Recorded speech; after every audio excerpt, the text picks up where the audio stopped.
Well, a transgender journalist is expressing concern about how 2020 Democrats talk about trans issues. Katelyn Burns wrote a piece for Politico entitled, "I'm Trans. The 2020 candidates don't know how to pander to me." A debate slip-up by Julian Castro, who is the latest evidence of how little my community really matters to Democrats. Well, this is actually the moment that she references there. Would your plan cover abortion, Mr. Secretary? Yes, it would. I don't believe only in reproductive freedom. I believe in reproductive justice.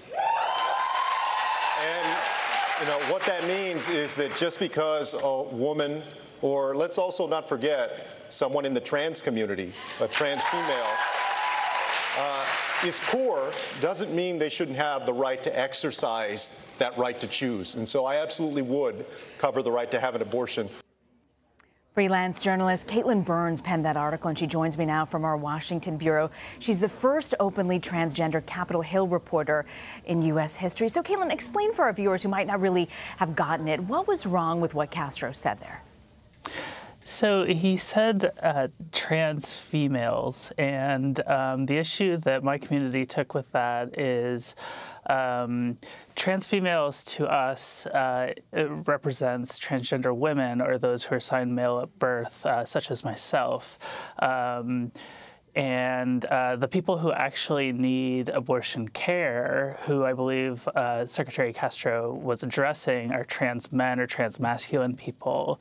It might not seem like a big deal to most people, but for those of us in the trans community, it was really basic slip up, and he, really should know the difference between trans women and trans men before speaking on these issues, although I do applaud him for bringing up trans issues outside of the context of, let's say, Trump's trans military ban or the bathroom issue. I think that the candidates could do just a little bit better job mastering the basics when they're speaking on our issues. I think it feels so new to so many people, and we haven't had a lot of open dialogue and conversation talking about what terms people prefer.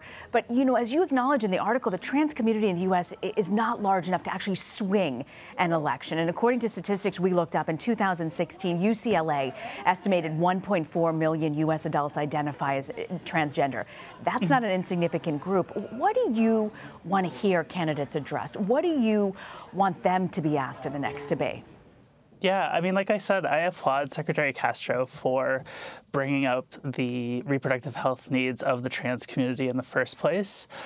Most often, when our issues are brought up, it's, the bathroom debate that Republicans started several years ago, or it's the trans military ban, and that's really just the narrow band that most candidates stick to because it's sort of a safe zone for them that, these are issues that have been around for a couple of years. But what I would like to see from candidates is a recognition that the issues that affect every other American also affects trans people, sometimes more directly.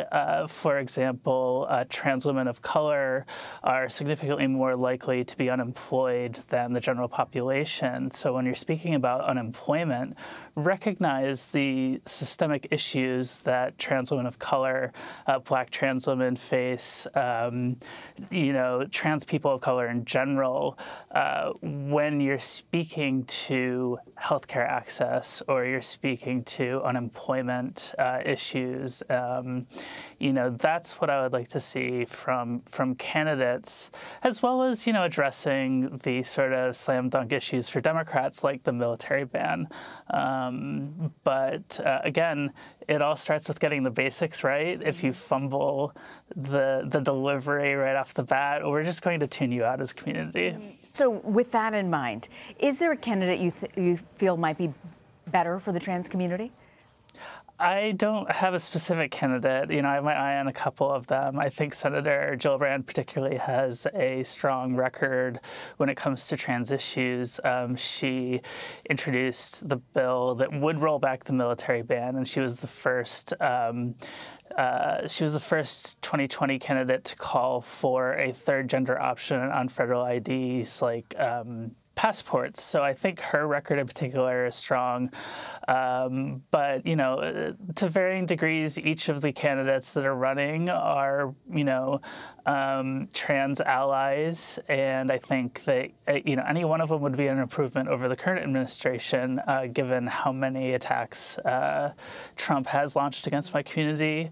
But, you know, I'd be interested to hear more from certain candidates on these issues, because there have been so many of our rights that have been rolled back over the last several years. And Katelyn, speaking really, of issues, is there one particular thing a future president could do to help the trans community? You know, we started this conversation talking about a slip-up made by a Democratic candidate, Julian Castro. Yeah. But people are still learning, you know, and I think there's a lot of insecurity when you're talking about the trans community, and you want to make sure you use the right term. What's an issue that you believe a future president can do that could help this community? Healthcare access is the most important thing to me. You know, most of the healthcare debates that we have now is over affordability of insurance, just for the general population. But as a community, that, you know, trans people are still struggling with accessing just basic healthcare needs ourselves. And I'm not just talking transition-related surgeries or hormone replacement therapy, but just accessing the healthcare system in general. What a good point, how healthcare affects so many people across so many different groups. I want to thank you very much, Katelyn Burns, for joining us. We appreciate your time. Thanks for having me on.